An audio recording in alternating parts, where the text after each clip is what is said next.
नए आने वालों को ना समझ नहीं आने की कहानी में चल क्या रहा है, इसलिए आप ना पहले डिस्क्रिप्शन में जाके पार्ट 1 और पार्ट 2 का जो लिंक है उसके ऊपर क्लिक करके पहले देख लो कि बेसिकली कहानी में हो क्या रहा है, कहानी किस बारे में है और उनके कैरेक्टर्स के क्या क्या नाम है, सब आपको पता चल जाएगा। उसके बाद आप ये देखना। तो जल्दी से जो लोग पुराने हैं उनके साथ ना हम फटाफट से अपनी कहानी का फाइनल पार्ट शुरू करते हैं, जिसमें ये है कि जारिया मुतमईन है, ज़िंदगी नॉर्मल हो चुकी है और उसे किसी किस्म का शक नहीं है वजाहत के ऊपर। ठीक है, उसे किसी किस्म का कोई मसला मसाइल नहीं है, सब ठीक चल रहा है। और अचानक से एक दिन ये होता है कि क्योंकि उसने घर में कशमाला को रखा हुआ था खाला की वजह से, और कशमाला की ये ज़िद है कि वजाहत से एक बार मुझे कन्फ्रंट करा दो बाजी, एक बार करा दो, बस उसे कहो एक बार मेरे मुंह पे आके कह दे कि मैं तुम्हें नहीं जानता। लेकिन कशमाला तो ऐसा नहीं करने वाली, सॉरी जारिया तो ऐसा नहीं करने वाली, क्योंकि शी इज़ वेरी पोजेसिव। उसका फ्योंसी है, अब उनकी चंद दिनों में शादी होने वाली है, हाउ कैसे वो कर सकती है। खैर, लेकिन वो मंसूबे बना रही है कि किस तरह से खाला की नज़र में बुरा बने बगैर और वजाहत को बुरा बनाए बगैर मैं किस तरह से इसको गेट आउट कर दूँ अपनी ज़िंदगी और घर दोनों से। एक दिन ऐसे ही वो कुछ सोचती हुई घर जल्दी वापस आ जाती है हॉस्पिटल से, क्योंकि उसे कुछ सर में दर्द और इस तरह से कुछ मसला मसाइल हो रहा होता है। और वो घर जब वापस आती है तो वो देखती है कि गेट खुला हुआ है और वहाँ पे वजाहत की गाड़ी खड़ी है, घर से थोड़ी ही दूर, घर के अंदर पार्क नहीं हुई, घर से थोड़ा सा दूर खड़ी हुई है। वो पहचान जाती है कि तो वजाहत की गाड़ी है, फ़ौरन से स्माइल करती है, ओ माय गॉड वजाहत आया हुआ है, अच्छा, बड़ा खुश होती है। तो जैसे ही वो एंटर होती है अंदर तो देखती है कि उनके घर में जो एक गाड़ी खड़ी होती है जो कि मोस्टली खाला यूज़ करती हैं, उसके जाने के बाद वो गाड़ी नहीं है। तो वो कहती है कि खाला की गाड़ी कहाँ चली गई, शायद खाला घर पे नहीं होंगी। तो वो कहती है कि अच्छा, उसके वो बड़ा हैरान होती है और थोड़ा सा परेशान भी होती है कि वजाहत आया हुआ है और उसे होस्टाइल करने के लिए घर में कोई है ही नहीं, कोई होस्ट है ही नहीं जो कि होस्ट करे उसको। तो वो बड़ा ना जल्दी जल्दी अंदर जाने की कोशिश करती है। तो लाउंज पे ना उसे कशमाला और वजाहत आमने सामने खड़े हुए नज़र आते हैं। तो वो एकदम ऐसे रुक जाती है ठटक के कि ये दोनों यहाँ पे क्यों खड़े हुए हैं, मतलब कशमाला से क्यों बात कर रहा है वजाहत। और वो थोड़ा सा साइड पे होके कि जैसे उसका शैडो भी नज़र ना आए उन दोनों को, वो साइड पे होके ज़रा कान लगा के सुनने की कोशिश करती है बेसिकली अंदर क्या बात चल रही है। और जब वो बात सुनती है तो उसकी तो हवाइयाँ उड़ जाती हैं, उसके तो जिसे कहते हैं 14 तवक रोशन हो जाते हैं। बात कुछ यूँ चल रही होती है कि वजाहत मियाँ कशमाला के आगे हाथ बांध के खड़े होते हैं और उससे माफ़ी मांग रहे होते हैं कि मुझे माफ़ कर दो, मैंने तुम्हें धोखा दिया जी। Wajahat was the culprit, Kashmala was right. Kashmala वो सस्पिशियस लड़की नहीं थी जिसको बिलाल ने भेजा था या किसी भी बंदे ने भेजा था इन दोनों में फूट पड़वाने के लिए। बेसिकली वजाहत ने खुद ही कांड किया था, वजाहत की अपनी गलती थी और वजाहत ने वाकई उससे निकाह किया था। और यही बात वो डिस्कस कर रहा होता है और उसे कह रहा होता है कि मुझे मालूम था इस वक्त जारिया घर पे नहीं होगी, इसलिए मैंने फ़ोन करके पूछा था कि घर पे और कौन कौन है, और तुमने जब मुझे बताया कि खाला भी घर पे नहीं है, वो कहीं गई हुई हैं, तो मैंने सोचा यही अच्छा मौका है, हम दोनों बात कर सकते हैं। तो वो आगे से रो रही होती है कि आप ये क्या कह रहे हैं, आपकी वजह से मुझे बाजी जारिया ने इतना जलील किया है, इस तरह की डिस्कशन चल रही होती है। और वजाहत उससे कहता है कि प्लीज़ इस निकाह को भूल जाओ, मैं तुम्हें जल्द ही तलाक दे दूँगा, इस निकाह को भूल जाओ, क्योंकि मैं जारिया से शादी कर रहा हूँ और मेरी मोहब्बत वही थी हमेशा से। बस तुमसे मिलके, तुम्हारी खूबसूरती देख के मैं थोड़ी देर के लिए बहक गया और मैंने सोचा कि क्यों ना तुमसे निकाह कर लिया जाए, क्योंकि निकाह के बगैर तो पॉसिबल नहीं था तुम्हें अपने साथ रखना।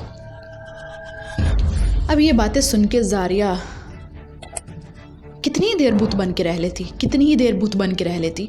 तो वो ये करती है कि वो अंदर दाखिल होती है और अंदर दाखिल होकर उसका सबसे पहला काम ये होता है कि वो जाके फ़ौरन से वजाहत को ऐसे पीछे करती है कशमाला से और उसे कहती है निकलो बाहर। वजाहत समझ आता है कि इसने बातें सुन ली और वजाहत गड़बड़ा जाता है, परेशान हो जाता है कि सुनो मेरी बात सुनो, जिस तरह से कल्प्रेट पकड़े जाने पे कहता है मेरी बात सुनो, मेरी बात सुनो, इस तरह से। लेकिन वो उसे बाहर निकाल देती है अपने घर से, गेट से बाहर निकाल देती है, दरवाज़ा बंद कर देती है और अंदर आके रोना शुरू कर देती है। उसकी हालत देख के कशमाला, जो बेचारी पहले ही रो रही थी, और भी ज़्यादा रोने लग जाती है कि बाजी मुझे माफ़ कर दे, मैंने उनको नहीं बुलाया। वो डर जाती है ना, एक तो उसकी उम्र थोड़ी है, ऊपर से वो दिखाई है एक ऐसे इलाके की लड़की जहाँ पे लड़कियाँ बहुत ज़्यादा आउटस्पोकन नहीं होती, बहुत ज़्यादा उनको छूट नहीं होती हैं, बहुत ज़्यादा तालीम नहीं है, शऊर नहीं है उनके पास। तो वो डर जाती है कि शायद अब ये मुझे पुलिस के हवाले ना कर दे कि तुमने वजाहत को घर पे क्यों बुलाया था, इस तरह की कोई बात ना हो जाए या मुझे घर से ना निकाल दे।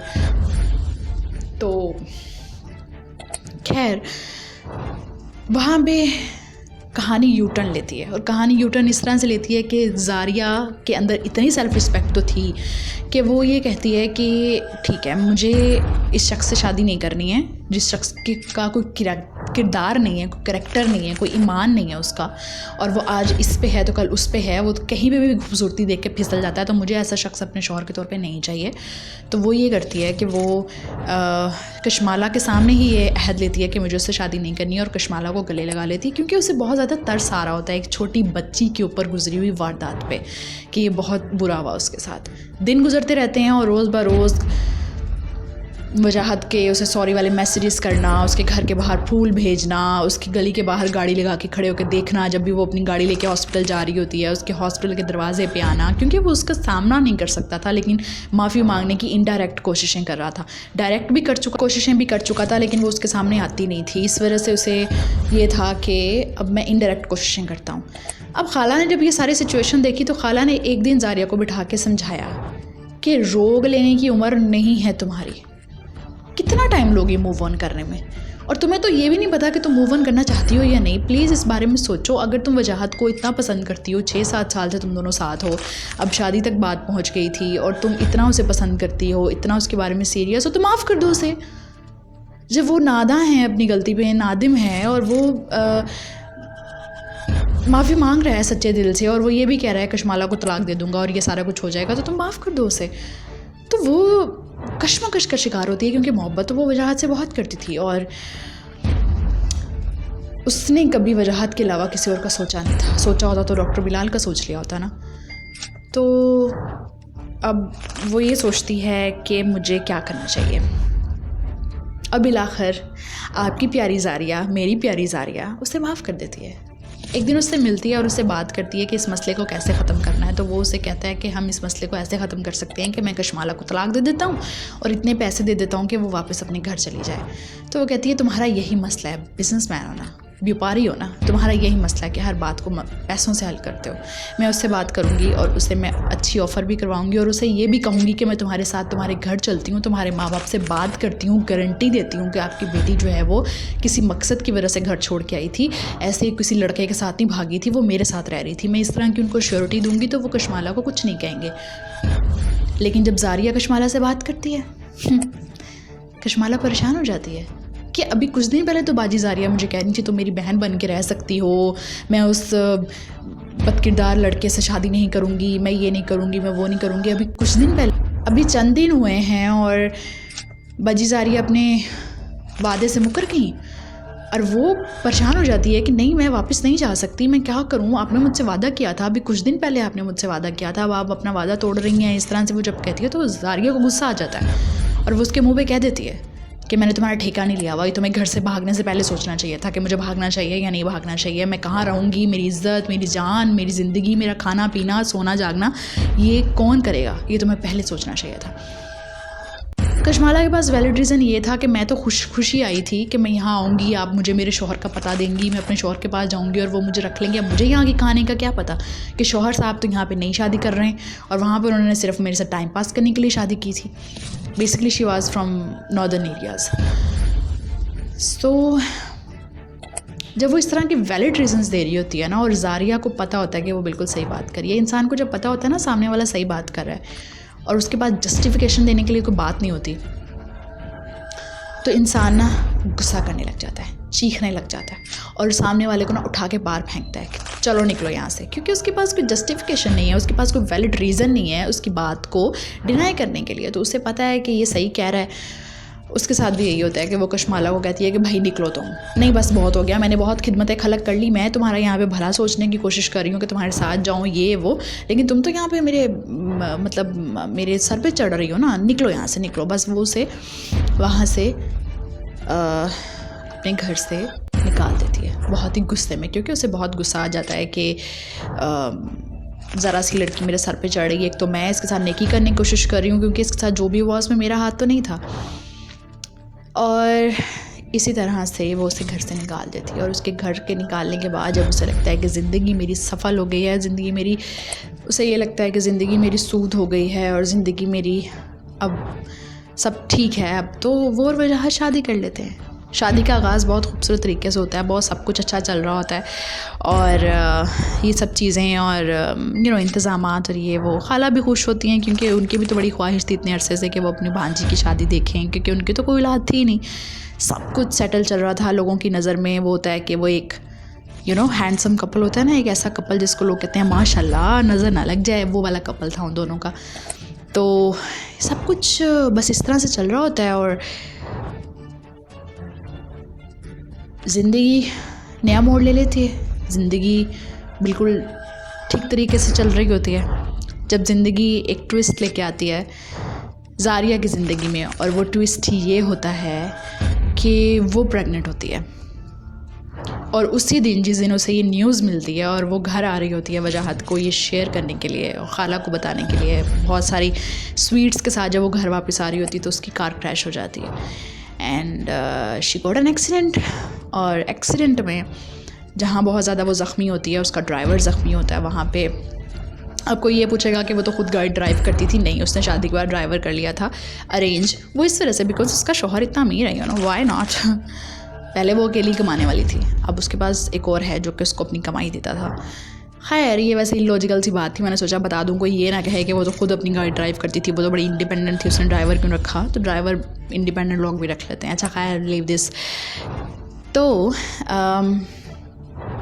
उसका मिसकैरेज हो जाता है and then after miscarriage she realised that she did something wrong, जिसकी सज़ा उसे मिली है। उसे ये अंदाज़ा बहुत बाद में होता है, यानी इस सारे हादसे से गुजरने के बाद हील होके घर आ जाती है। वहाँ पे घर में बेड रेस्ट कर रही होती है, तब उसे ये अंदाज़ा होता है और वो बहुत डिप्रेशन में। एक होता है ना जैसे इंसान की कोई चीज़, उस इंसान को कुछ होता है ना जैसे ठक करके दिल पे लगता है, ऐसे दिल पे लगता है, मतलब जैसे ना उसकी दुनिया हिल जाती है। तो उसकी दुनिया ना इस हादसे से हिल जाती है क्योंकि अब तक उसकी ज़िंदगी में सब कुछ सही चल रहा था। मनपसंद शख्स से शादी थी, सेटल लाइफ थी, पैसा रुपया सब कुछ था उसकी लाइफ में। तो अब अचानक से एकदम से औलाद की खुशी मिलना और उसी दिन छिन जाना, ये उसके लिए उसे लगता है कि ये मेरा मकाफ़ात अमल है। और मकाफ़ात अमल के नाम पे उसे कशमाला याद आ जाती है। उसे याद आ रहा था कि मैंने कशमाला के साथ क्या किया था। वो मेरे साथ फरियादें करती रही, वो मुझे कहती रही कि अब आप ही बाजी मुझे ना भेजें, मुझे ना जाने दें, मैं अकेली क्या करूँगी। और इस तरह से आपने मुझसे वादा किया, मैंने उससे वादा किया और मैंने फिर वादा वापस ले लिया। मैंने अपनी ज़ुबान से मैं फिर गई सिर्फ इस वजह से कि मैं वजाहत से शादी करना चाहती हूँ। तो ये सब बातें जब उसके जहन में आती हैं तो after few days she decided, उसने ये फ़ैसला किया कि मैं कशमाला से जाके मिलूँगी और उसे कंपनसेट करूँगी, मैं उसे कंपनसेट करूँगी। और वो कंपनसेट करने के लिए घर से निकल पड़ती है, वजाहत और खाला के 100 बार रोकने के बावजूद। वजाहत उसे ये भी कहता है कि मैं तुम्हारे साथ चलूँ, लेकिन दिल ही दिल में वो डर भी रहा होता है कि वो उस जगह पे वापस नहीं जाना चाहता था जहाँ पे उसने गलत काम किया था, जहाँ पे उसने एक लड़की को धोखा दिया, उसके घर वालों को धोखा दिया, ब्याया उसको और ब्याह कर उसे एक दिन वहाँ पे छोड़ के चुपचाप अपने शहर गुमनामी से वापस आ गया। तो वो उसे बहुत ज़्यादा दफ़ा तो नहीं कहता कि मैं चलता हूँ, बस 1-2 बार कहता है और वो मना कर देती है कि तुम्हारी शक्ल देख के तो वो वैसे ही मुझसे नहीं मिलेगी, तो मैं अकेली जाती हूँ। और जब वो उस एरिया में पहुंचती है, क्योंकि वहाँ की एग्जैक्ट लोकेशन वजाहत को पता थी, क्योंकि उसने निकाह किया था, ज़ाहिर सी बात है उसे लोकेशन पता थी। तो वो उस लोकेशन पे पहुंचती है और उस लोकेशन पे पहुंचकर कशमाला की माँ से मिलती है। उसकी शक्ल देखते ही वो पहचान जाती है कि उसकी माँ होगी, क्योंकि उसकी शक्ल बहुत ज़्यादा मिल रही थी कशमाला से। और वो उससे मिलती है और उससे कहती है कि मैं उससे मिलना चाहती हूँ, मुझे उससे कुछ बात करनी है, वो मुझे पहचान जाएगी।